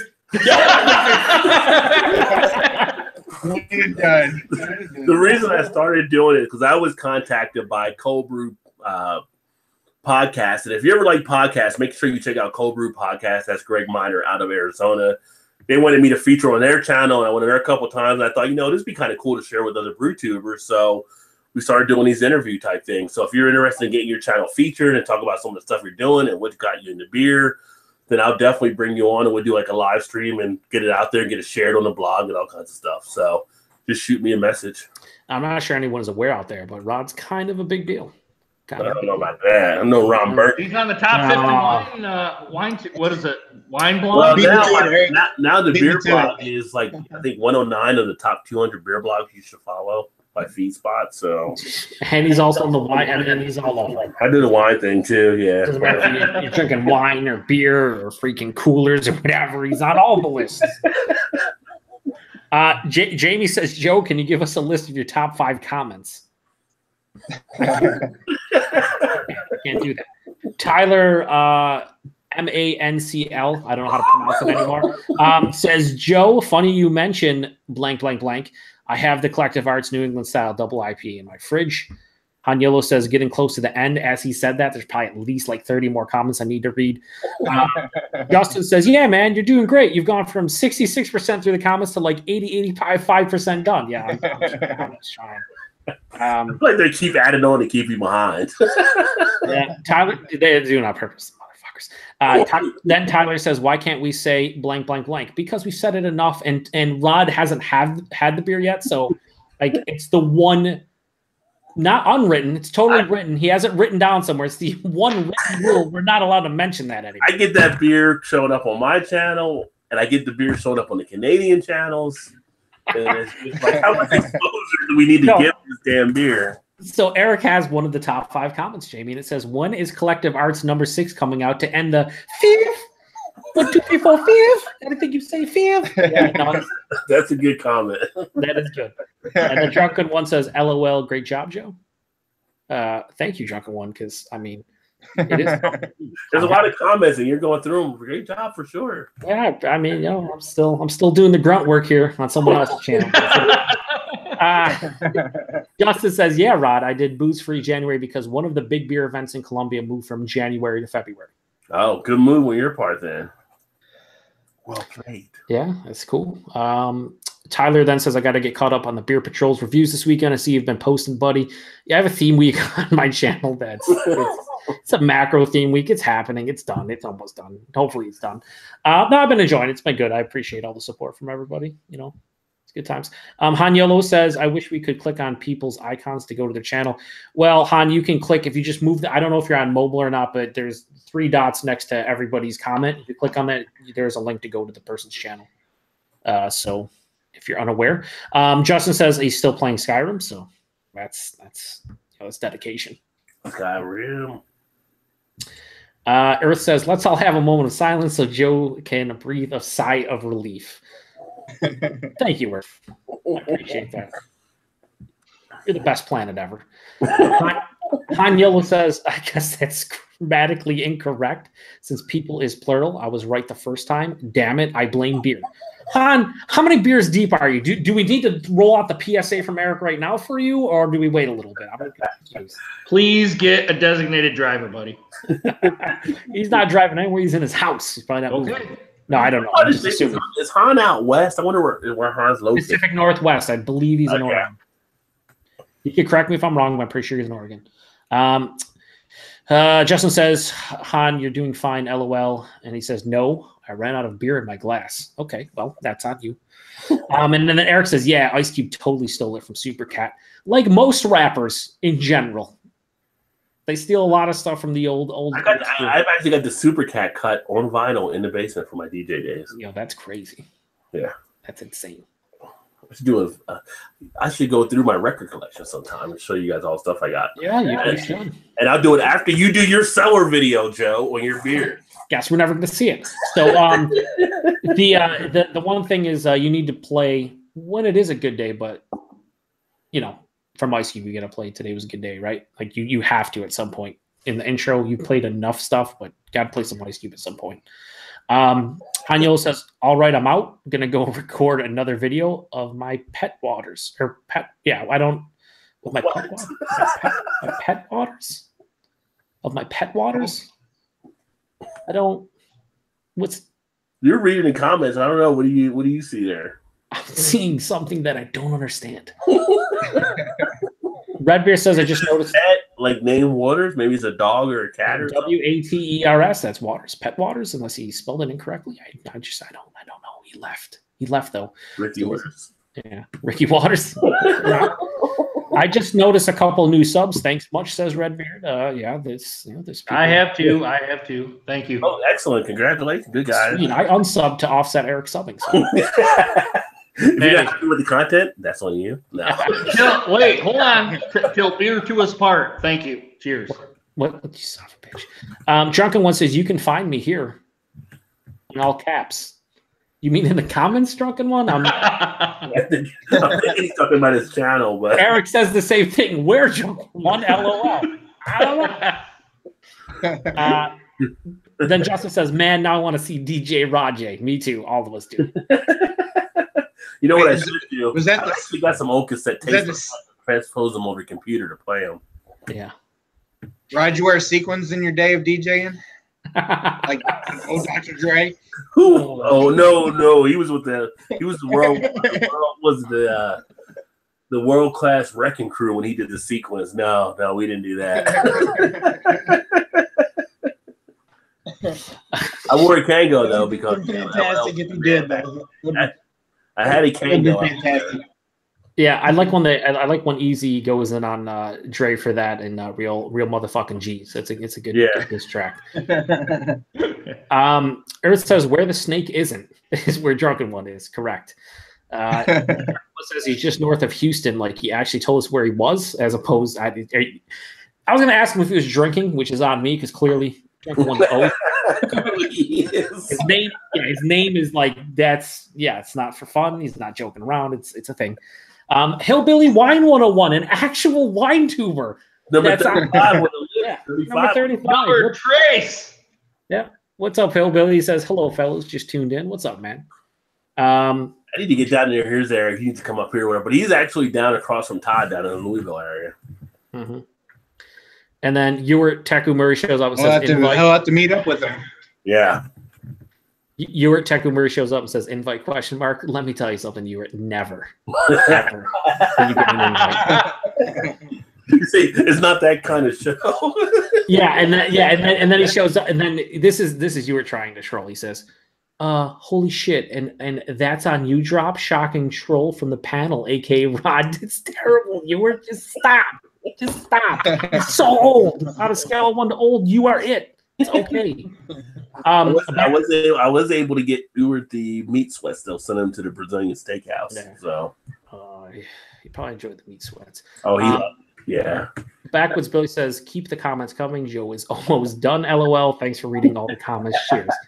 You're welcome, Billy. There's a lot of comments. This is the most comments ever, like literally ever on this. Yeah, I think so. Chat. There's a lot. I've been reading for like an hour. And then Eric says, when can I get to my Brooklyn beer rant spelled incorrectly? Here's the thing, Eric. When I'm done reading the comments, you shouldn't have posted another comment. Your rant is on deck. It's just these comments. That's what we're waiting on. Yeah, I'm trying. I know. Let me get through them. Eric says, can you imagine if the comment reader had ADD? It would be bad. It would be bad. Backwoods Billy says, Hillbilly Wine and Tim's Brews Drunken One. Hi, guys. Yes, shout out to all those guys. Jamie says Joe is a Buffalo 8, but North Bay he'd be a 10. That's correct. North Bay is where Redbeard lives, I think. That's where it's rough for genders. Yep. And Hillbilly says, hey, Backwoods, good to see you on here. Drunken One says, Hillbilly Wine 101 is the poop. I think he meant the shit, but he's being nice. And says, check him out. Ewart says, and fuck wine, unless Danish cherry wine. Yeah. You know, good thing with Hillbilly, we'd hook up with him and do a show on a beer and wine pairing, because I have a thing where if you like certain beers, it'll tell you what wine you actually would gravitate toward. Nice. And you're the 2 wine tubers, so there you go. Justin says, hey, I really want to read this to delay the Brooklyn rant further. Congratulations, Justin. You have angered Eric quite a bit. And we're going to segue. We have 2 more comments to read, then we can segue into Eric ranting. Drunken One says, Backwoods Billy Craft Beer Reviews, cheers. And then Backwoods Billy Craft Beer Reviews segues for Eric on purpose. Says, Ed Eric, a Lions fan, did you get a refund for the Brooklyn Brewery beer IPA that is 6 years old, both from the Brooklyn Brewery and the liquor store? We're done with comment segue. Go, Eric. Here we go. go. I did not. So I'll tell you a little bit of a... Give a backdrop to it, Eric, to what happened. Yeah. I'll give a little backdrop. So I went to a little kind of a liquor and beer store here in Lansing, which is just right up the road from me. The lady that I was with, she said, "Oh, maybe you should try this one." And it was the East India Pale Ale, Joe? Was that what it was? Yeah, from Brooklyn. It was the East India, yeah. Yeah, so I went up and paid for it. It was like $10.99 plus a 60% deposit plus a tax. Came to like almost $12. So grabbed it, came back home, was gonna do like I had one, poured it into the glass. I'm like, this doesn't look right. So I kind of drank a little bit of it. Drank one of them, didn't really taste all that right. So then I opened up the next one I did a little beer. I think it was on our last week's beer flow or something like that, or we were doing some live chat. And you guys had said, man, Loser has a whole bunch of chunks in there. And then Joe had said, what's the date on it? I looked on it and it said like 2012. And I'm like, what the hell? An IPA should not be like 6 years old. And so I opened them up. I said, that's right. So I opened them up. They were all smelled exactly the same. I poured them out and I kind of contacted Joe. I said, what do I do? Do I email the company? Do I send them a direct message on Twitter, or do I go to the Facebook page? He said, first contact them through the email. If you don't get anything through the email, then contact them on Twitter. All right. So I contacted them on the email, didn't get any response back. During that time, I went back to the beer store to say, hey, you have 2012 beer sitting on your shelf. He goes, well, you have a receipt? And at the time I said, don't worry about a receipt. So I was SOL on that. I went right back to the beer store. So I figured, I didn't get the receipt. That's fine. That's on me, because really, who gets a receipt for beer? So I usually don't, but I don't know if anybody else does. But so then I waited like 5-6 days, didn't hear anything back, and I said, all right, I would go ahead and try what Joe said and type up a Twitter message to him. I don't know if I did a direct message. I don't think I did. I think I actually tagged him in a Twitter feed, and I go, I had some beer from you guys, the East India Pale Ale, and it was dated 2012, and I was a dumb schmuck that paid $11.99 for it, and waited, and I haven't received anything back yet from him. So I'm really, I really could kind of rant about it and be pissed off and be, raise my voice and all that, but at the end of the day, if Brooklyn beer is not going to, at least, and all I was really looking for was an acknowledgement. I wasn't looking for, any kind of reimbursement or anything, even though that would have been nice from them. I wasn't really looking for that, but just to say, hey, we're going to look into it. We're going to look into the distributor, why they weren't doing that. That would have been completely fine with me, but I got no response back, nothing from the brewery, not anything. So it's really kind of put a sour taste in my mouth from really purchasing anything else from Brooklyn, even their lager. I don't even know what else they make. So I've seen their lager, and I've seen I've only seen that East India Pale Ale once. And that was the 2012 one that I've got. But they really put a sour taste in my mouth from really wanting to purchase anything from them again. So really, if I'm not really going to purchase anything from them ever again, it's just I'm done, because I'm going to start getting upset, and I don't want to start ranting. So, but I'm not going to purchase anything. No. But here's my thing on it, in my view, my opinion. Or whatever. Oh, can I say my own opinion, or is that copyrighted by? No, go for it. Go. It's copyrighted. I don't want to copyrighted. It's copyrighted. This letter. One, I feel like brewers and these breweries need to take responsibility for the beers they're putting out. Now, obviously, they're delivering them out through their distribution system to the store. So, something on the store's part is they need to actually make sure they have good beers out there as well. Because I spend time in stores, and I go through dates, and they'll say, you need any help or anything? I don't know. I'm just making sure the beer is fresh before I buy it, because you got some stuff out here that's not dated properly. They need to take more responsibility along those lines. But the idea that you can send something to Brooklyn and them not respond in any type of way. I've sent stuff to breweries via, direct message through their Facebook pages or through emails or whatever, and have gotten responses back, because they should take pride in their quality. And the example I will use, and Todd is familiar with this brewery here, and actually you guys all are, because you guys are all part of the beer coalition that we have on Facebook, Urban Artifact. They came out with a beer just recently that the beer turned out to be a little bit what they would consider to be infected. They didn't take it to market. They dumped the whole batch of the beer. They put a thing out saying, we would not bring this to our people because we want you to have the highest quality. We would not have this released this year. This is what happened, blah, blah, blah. And guess what? Everybody kind of went up a level with them because they were able to do that. Breweries have to take advantage of it and work well with the people buying their beer, especially people that are getting into craft beer who may not have had it. They get a bad experience. Eric, you drink craft beer. Someone that doesn't drink craft beer that much, they come in here, they say, well, this is crap. I'm just going to go back and keep drinking, one of the macros or whatever I was drinking before. Not even going to try to maybe get back into it. So I think they do a very big disservice by not actually following through, making sure their stuff is done right. And some of the breweries will have their people check on the distributors, make sure they're getting their products turned into stores, and they'll check with stores, make sure they're not putting old product out there. But the idea that you contact or reach out to them, they don't reply back, it leaves a bad taste in the mouth.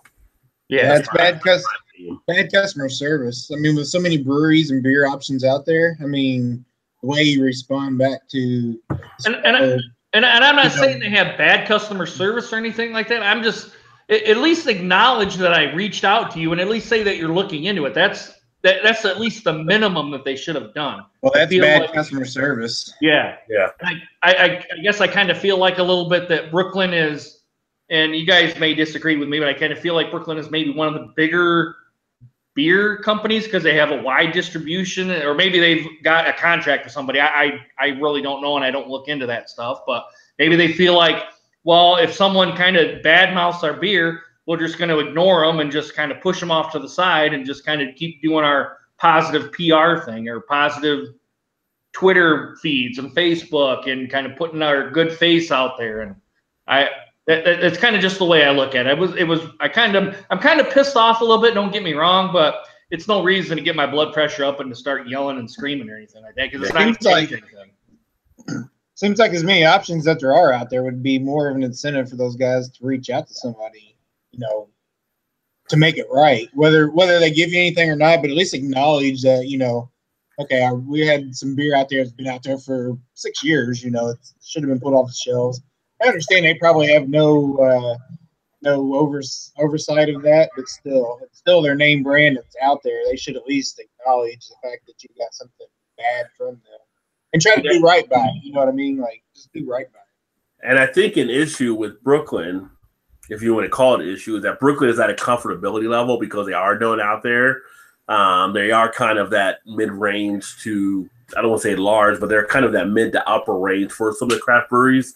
And people, just like any other company, they tend to rest when they're out there in the front of everybody, and that's how they get passed up. And I think it's just a bad opportunity that they missed on that. And you take into account a few years ago with Goose Island, right, in the Bourbon County. Goose Island sent out information about their beers when their beers came out infected, letting everybody know where you can return your bottles. They didn't have to send that out, but they sent it out, and people who may have had good beers, they were still able to return bottles even though they were pretty much working the system. But Goose Island didn't care. They were like, hey, if you think you got a bad bottle, let us know. We'll give you your money back type situation. That's just a good corporate citizen doing what they should do, stand behind their product. So yeah. I don't know if you got anything, Joe. To go one more before Joe says, I even put the pictures on Twitter for them so they could look at it, and I didn't get anything back. So that kind of, I don't know. So go ahead, Joe. You probably hit the nail on the head there, Rod, too, of the size of the brewery itself. Because I think the smaller guys are going to reach out more and try to make it right. And Brooklyn's just big enough and distribute this enough that they probably really don't give a shit, because Eric's just one guy. Who cares? In their eyes, what difference does it make? So he screwed one guy. Big deal. Yeah. Not to say that's what they're doing, but that's what they're coming off as. I don't know if that's what they. Right. Joe, did you have anything you wanted to say? No, you said it all. Okay. What? I gotta take. Has nothing to say. Yo, I gotta take a break. I've had like 3 hours ago. You do a lot of talking earlier. Yeah, I did. I have a time to talk a lot, but even more so when there's 6 billion comments. So. But the other thing too, and in Todd's situation, we brought this up when we did the video about Brooklyn, is there wasn't many Brooklyn on the shelf. You lose shelf space if people don't buy your product. So at the same point, they're hurting themselves along those lines. So I don't know. I think it's just bad on their part, and I wanted to make sure Eric had a platform to mention some of that stuff out there. I don't know if there's any comments that are coming up about it as well, Joe, but it's just one of those things. I think a brewery has to stand behind their product, especially now. You got 6,300 breweries out there, so it's not like somebody else can't pick up another beer and then be done with yours. And we see breweries going under that don't sustain sales. It's the same. Even more reason to get that out there. Right. It's negative. Get it out. Well, there. Are they gonna? Is Brooklyn gonna come and watch this video? Have what are we in here? Like an hour and almost 2 hours in, and they're gonna see this? They may not. They may not. End up coming to see this video, whatever. I mean, you never know though. Someone else may comment about there, or people may ask. I mean, it's out there, but like you posted it on Twitter, for instance, right? So yeah, posted on Twitter. So I go to Twitter and I see your thing, which I didn't see before, but I can, like and retweet that, and then someone else picks it up, and someone else picks it up. There's a lot of things that happen in social media, and you kind of have this snowball effect. So you never know how it's going to affect. I've posted things out there that breweries have contacted me, about seeing stuff, or they follow, or they like different things, and they comment back on stuff. So you never know who's going to pick up what. So at the end of the day, any brewery worth its salt should have responded to Eric. Kind of story. And even if they're a big, I feel like if you would have contacted Sam Adams, even Boston Beer Company or something, they probably would have got a response. It's inexcusable in this day and age of having all the social media outlets and email and everything to them to not respond. They have people running those accounts. It's just stupid. I mean, they're going to lose a potential customer, but let's be honest, how many more beers are you going to buy from Brooklyn? You probably weren't going to buy them. So Even Brooklyn, the only one I've seen is Brooklyn Lager, and that's the only beer they sell, even at like a Meyer store, which is a big regional grocery store. You won't have to because their shelf space is being lost. And for you, it doesn't even matter because you have better local breweries and better stuff to choose from. So it's their loss. The potential of you even trying any of their stuff's out the window, and it's on them. Okay, ran over. It's not something good to talk about. It really is. It's not a rant. At the end of the day, it just kind of really puts a bad taste in my mouth, more or less. I'm not upset or anything. It just, at least just not just acknowledge me, more or less. Just that's all I really was looking for. Yeah. It should. I mean, it should irk you a little bit and put a bad taste in your mouth because it's just terrible business on their end or anything. Even if they didn't do anything, but they just say, "Hey, sorry, whatever," I mean, that just reaching back out to you in a sense. Take the craft, take the craft beer out of it too. Like if it was just a regular company and you bought their product and you weren't happy with it the first day or two you bought it, that's why there's return policies. That's why you can exchange it. That's why you can get your money back. The fact that it's alcohol and it's beer shouldn't matter. If you bought something and you're in the impression that it's one thing and what you got wasn't what you thought it was, then that's not your fault. You shouldn't have to check dates.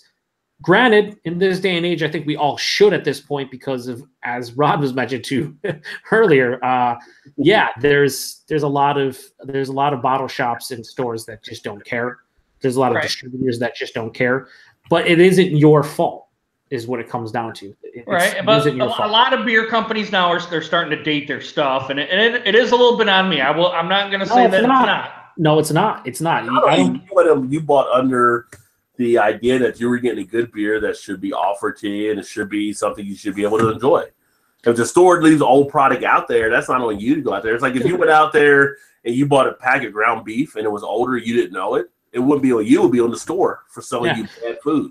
Yeah, if you went out there's a ground beef that was like a month out of date. Number one, they're putting you at risk for a lot of issues that you would have physically. But it's in this situation, there is 0% on you.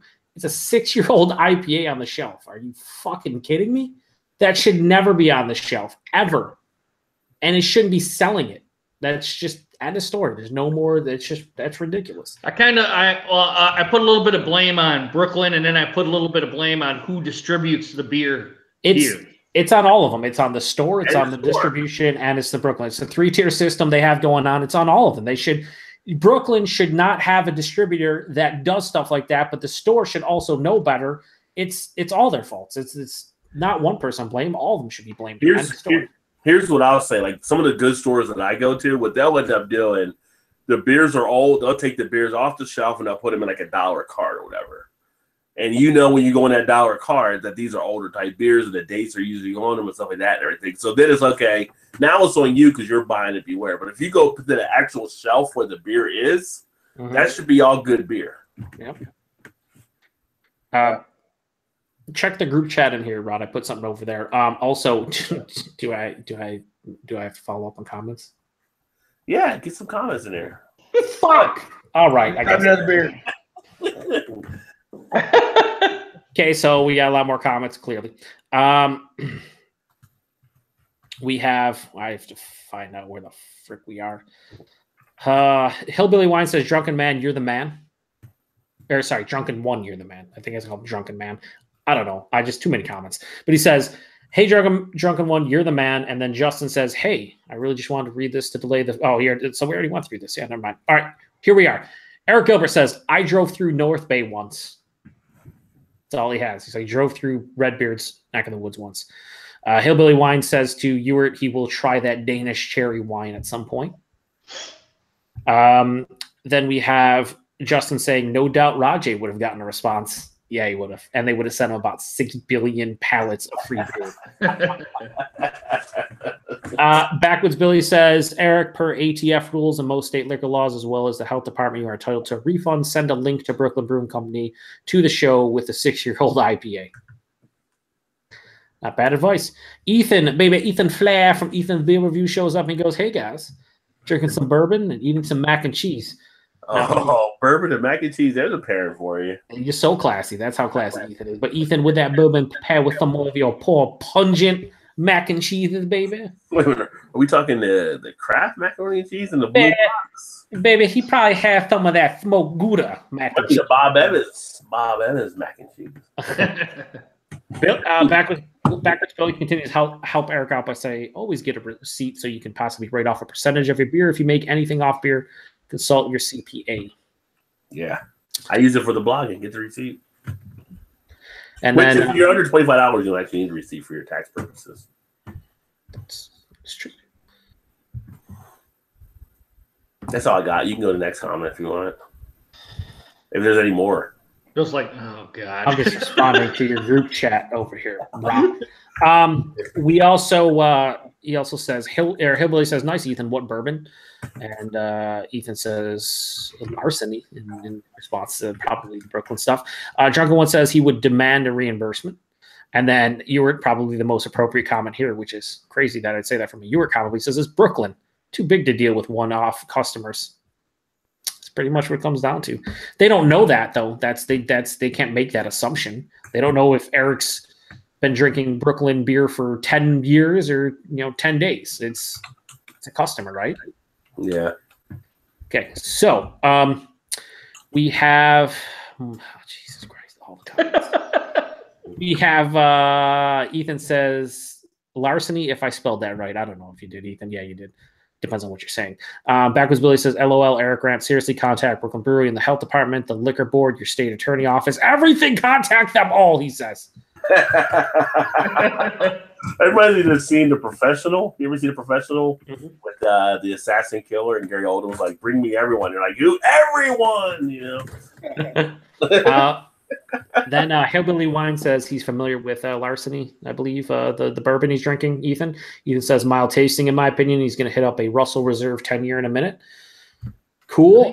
This is a beer chat, so fuck off, Ethan. And then we have Backwoods Billy. I'm just kidding, Ethan. And then Backwoods Billy says, I'm really not. And then Backwoods Billy says, I had a problem with bad beer from Samuel Adams. The cap was not sealed. They sent me a check for a 6-pack. Only one was bar. Bad, I think he meant to say bad. So that's cool. That's how customer service is done right. Hillbilly says to Ethan, never had the Russell.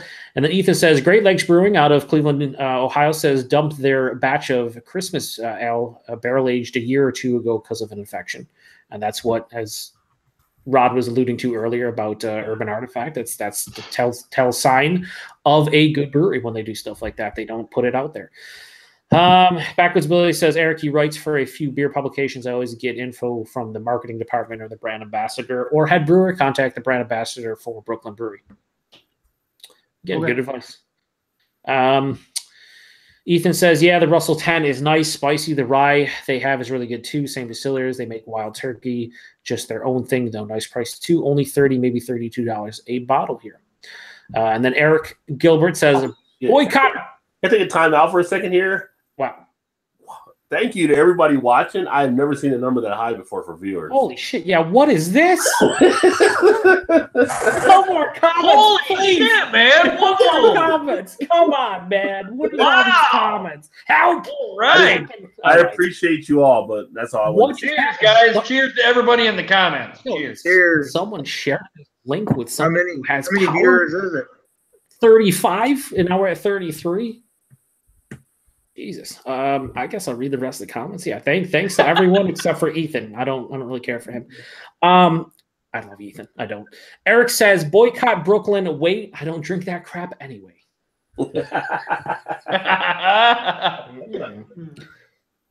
Ethan says the full name is Russell Reserve. Sorry. Take it to the top, Billy. Ryan, Beer by the Number, shows up. He says, yup, lots of breweries are very active on social media. They are. Yeah.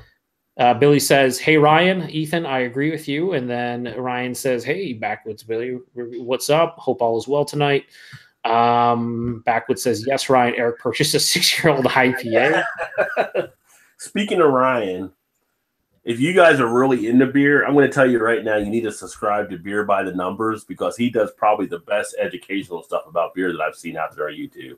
I would have to agree with that. That's heartily agree. good. Yeah, I think we all agree. I mean, I shouted him out my last vlog, and I said the exact same thing. Best educational videos, no doubt.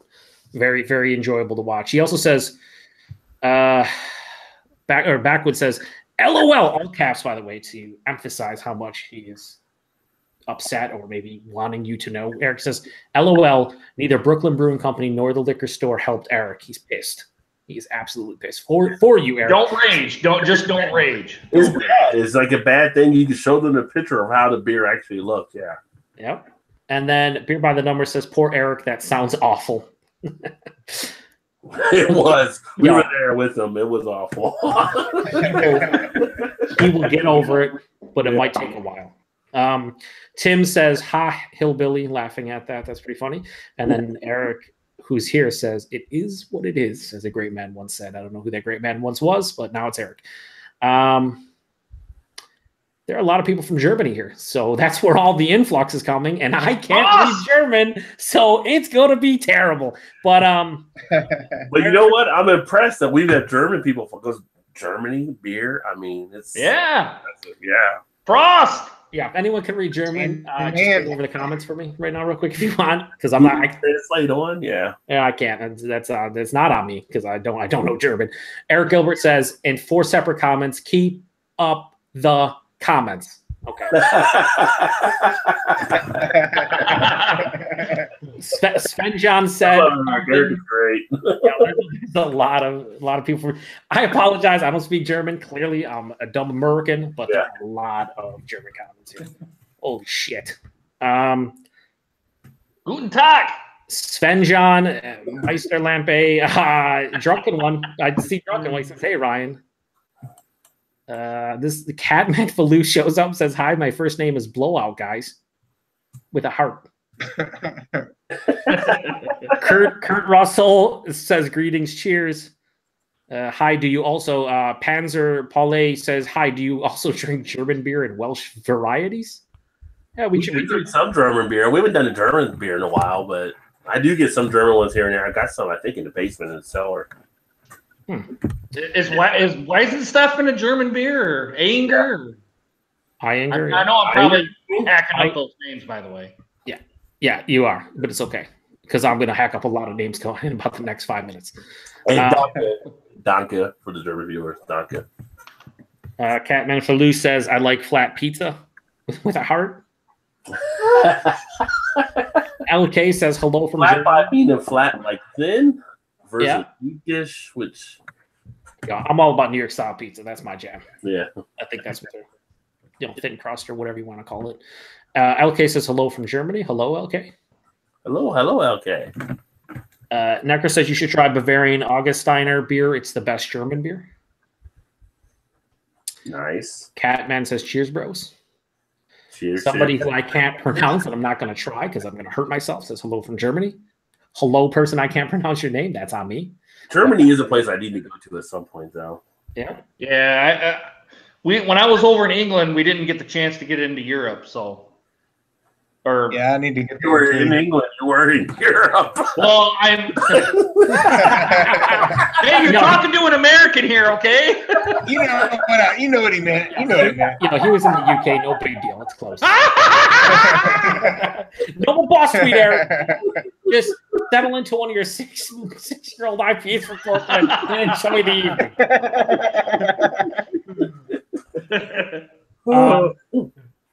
Chew my nose for a little bit. Yeah. So right now I can't. So I don't. Randall Snyder says, "Enjoy your beer, guys." We will. Thank you, Randall. Thank you, Randall. Thank you for watching too. Kurt Russell gives a cheers. Malta de Montreal shows up and says, "Go Jets, go!" Because Winnipeg did defeat Nashville today, 5-1 in Game 7 to go to the Western Conference. So Nashville's out. Wow. Which is it's not a huge upset because the Jets were the second best team basically record wise, but they were playing at home. Nashville was to get beat 5-1 is pretty. Here's a question because I mean. My watching of hockey is usually me playing NHL 18. But when is the last time a Canadian team won the Stanley Cup? I think it was 93 Montreal Canadiens. So it's been that long? I mean, considering all the great Canadian players that played hockey, they have not won a championship since then. Wow. Yeah, that's true. Ethan says 40 watching. It's a record breaker. You're welcome, Joe and Rod. Ethan, what did you do? You just came and started talking about bourbon. I'm pretty sure shout out to the entire country of Germany because they're the ones that are here. We're at 43 now. Listen, don't doubt Ethan beer reviews. Yeah, I used the term and the word review loosely when we talked about Ethan, right? He doesn't. Yeah. Sven John says Beck's beer forever. Wow. I haven't heard anybody throw Beck's out there in a while. No,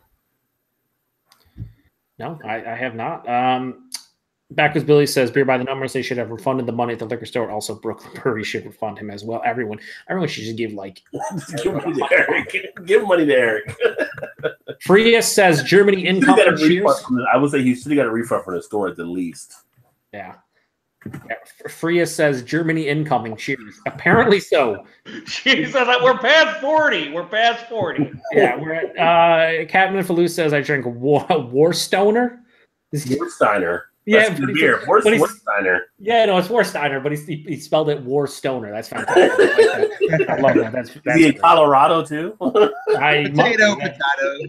LK says New York Giants with a thumbs out. Oh, New York Giants fan, watch out. I got an Those just gonna be reading comments all night. LT helmet in the background.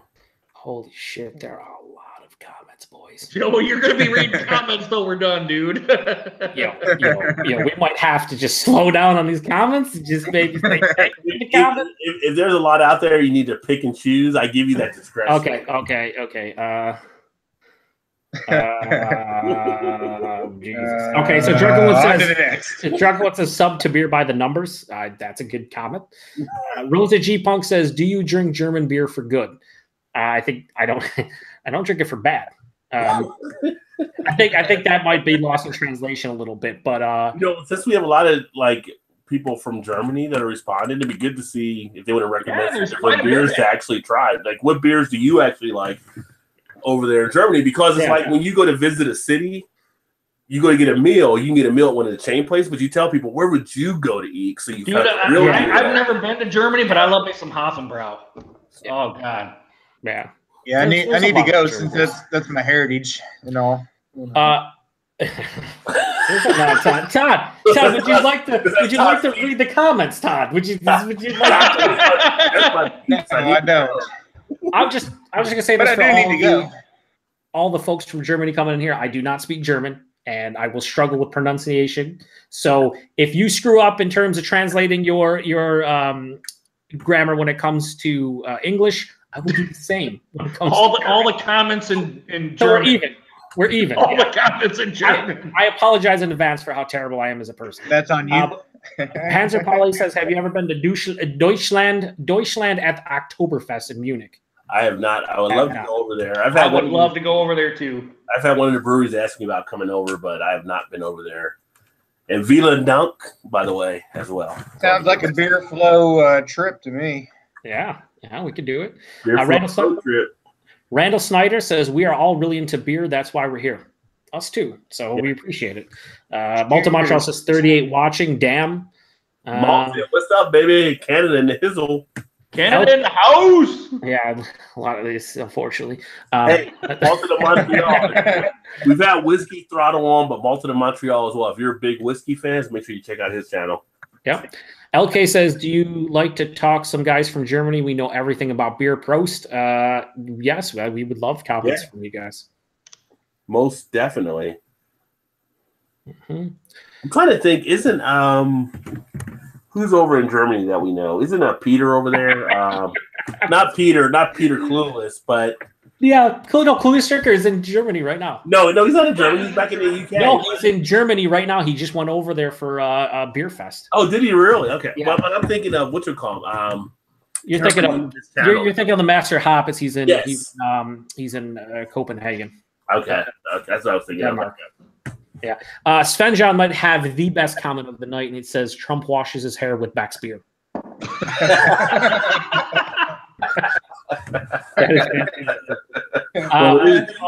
It is thin.